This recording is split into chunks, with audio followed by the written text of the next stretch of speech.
लालू ने मोदी से बातचीत करके नीतीश को और आरएसएस को बिहार के हवाले कर दिया। बताओ क्या जवाब दोगे उसका? तुम समझते हो कि जबान सिर्फ तुम्हारे मुंह में है? अरे जबान तुम्हारे पास होगी जो बिखरी हुई है। मगर मैं आज कह रहा हूं कि क्या तेजस्वी और लालू जिम्मेदार नहीं है बिहार में बीजेपी को लाने के लिए? बताओ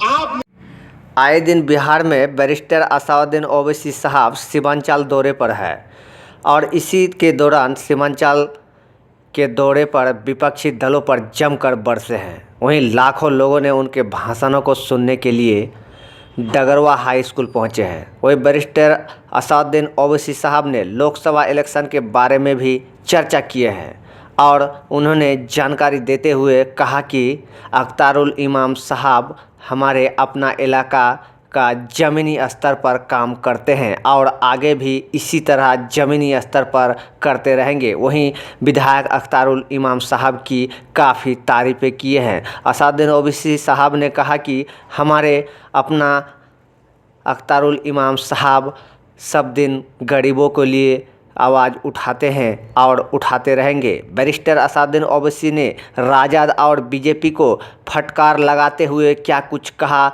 सुनिए इस वीडियो में, आप अंत तक जरूर देखेंगे। इससे पहले आपको हम बता दें कि आप देख रहे हैं एमएसपी टीवी न्यूज़ और आप हमारे फेसबुक पेज पर देख रहे हैं तो फेसबुक पेज को फॉलो ज़रूर कीजिएगा। अगर आप यूट्यूब चैनल पर देख रहे हैं तो हमारे चैनल को सब्सक्राइब जरूर कीजिएगा। जादव का लीडर कौन? अरे सुनो, जादव का लीडर कौन बिहार में? लालू यादव। लालू यादव। बोलो पासवान का लीडर कौन? चिराग पासवान। बोलो मछुआरे का लीडर कौन? मल्ला का लीडर कौन? मांझी का लीडर कौन? अवैसी का सुलेमान का मजलिस का नाम मत लेना। तुम्हारा लीडर कौन? सुनो, अगर अवैसी को हटा दो, मजलिस को हटा दो, तो चौराहे का बच्चा सबका नाम जानता है, अपने बाप का नाम नहीं जानता। वही हश्र हमारा है, हम सबके लीडर का नाम जानते हैं, अपना लीडर का नाम नहीं जानते थे। अल्लाह का शुक्र है अब अपने लीडर का नाम जानते हैं। हमारा लीडर कौन? एक बात और कह के चला जाऊंगा, एक औरत है, बच्चा पैदा नहीं हुआ 12 साल तक। बहुत अच्छा लगा और ओवैसी साहब के साथ हम लोगों ने 2014 से और बहुत ही अच्छा लगा और ये पार्टी अच्छी है। हम अभी आप पूछ रहे थे रंजन पासवान जी से कि आप लोजपा छोड़ करके यहाँ पर चले आए, आपने ओवैसी साहब की पार्टी AIMIM में क्या देखा? तो AIMIM में इन्होंने देखा, ये अट्रैक्ट हुए जब अख्तारुल इमाम साहब इस सदन में ये बिलक के कह रहे थे नीतीश कुमार जी से कि दलितों का 200 कुछ करोड़ रुपया कहाँ गया। दलित की लड़ाई लड़ रहे थे, मुसलमानों की लड़ाई, पिछड़ों की लड़ाई, दबे कुचले लोगों की लड़ाई लड़ने वाली पार्टी ही नहीं सही हो सकती है। अक्सर AIMIM को जो दूसरी पार्टी है वो हमेशा बीजेपी की बी टीम कहती है, क्यों? ये बताइए, आपके बी टीम जो अगर कोई पार्टी होती है उसको दो चीज़ की लालच होती है, या तो सत्ता की लालच होती है या पैसों की।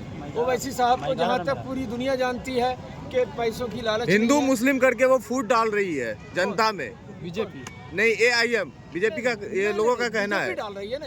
यहाँ पर कहाँ पर है ओवैसी साहब की पार्टियों ने कभी हिंदू मुस्लिम अलग किया है? आपने एक बात कहा कि दलितों का बात करते हैं अवैसी साहब, इधर तो जीतन राम मांझी भी एकदम झंडा लेकर के खड़ा है कि दलितों के पीछे, और हमने तो जेडीयू के भी नेता चिल्ला रहे हैं। हमने तो किसी को रोका नहीं है। मांझी जी अपने ही पूरे परिवार को विधायक सांसद बना रहे हैं। हमने तो किसी को रोका भी नहीं है। आप जीतन राम मांझी, आप अपना परिचय देंगे? मेरा नाम है जफरुल बारी पूरा नाम है और जिला अध्यक्ष गया से। उस दिन का सर्वे करके देखिए कि यहाँ नहीं, दिल्ली के कार्यालय में भी देखा। आप कह रहे कि मुसलमानों के रग में हिंदू का खून है, ये कहाँ तक सत्य है? बिल्कुल सत्य है। इस देश में गंगा जमुनी तहजीब रही है। इस देश के लोग एक दूसरे से हिलते मिलते गुजर रहे हैं, एक दूसरे के दुख दर्द में साथ रहे हैं। देश की आज़ादी की लड़ाई हो रही थी तो हिंदू मुसलमान आप यहाँ पहुँचे, एक हवा चल रही है कि AIM जो कि बीजेपी की बी टीम है, तो आप जो यहाँ आए आपको कैसा लगा? मुझे तो ऐसा नहीं लगा। हमें तो लगा कि RJD ही बीजेपी की बी टीम है कि उनके विधायक बिकने का काम किए, लेकिन इनके विधायक को तोड़ने के बावजूद भी ये इनके जो विधायक थे प्रदेश अध्यक्ष जी बेचारे दिन भर सदन में रहे कि आरजेडी की सत्ता अगर बनेगी तो मैं आरजेडी को समर्थन जी, आप करूंगा। अपना परिचय देंगे। मैं रंजन पासवान। यहाँ के 4 विधायक MIM छोड़ करके आरजेडी में चले गए, आप फिर MIM में आ गए। मैं उसी का भरपाई मगध से करूंगा, मैं उसी का भरपाई मगध से कर दूंगा। ओके धन्यवाद। क्योंकि मोदी और बीजेपी ये कहती है कि सीमांचल में जो मुसलमान है वो घुसपैठी है, वो बांग्लादेशी है। मैंने सीमांचल को सामने रखकर, भारत के गरीब और मजलूम मुसलमान और दलितों को सामने रखकर मोदी के 300 एमपीओं के सामने पूरी पार्लियामेंट में उस कानून को फाड़ दिया और कहा कि मैं इस कानून को नहीं मानता हूं। मेरे अजीज दोस्तों और बुजुर्गों, मैं आपको बता रहा हूं जरूरी बात, असदुद्दीन ओवैसी ने सीमांचल के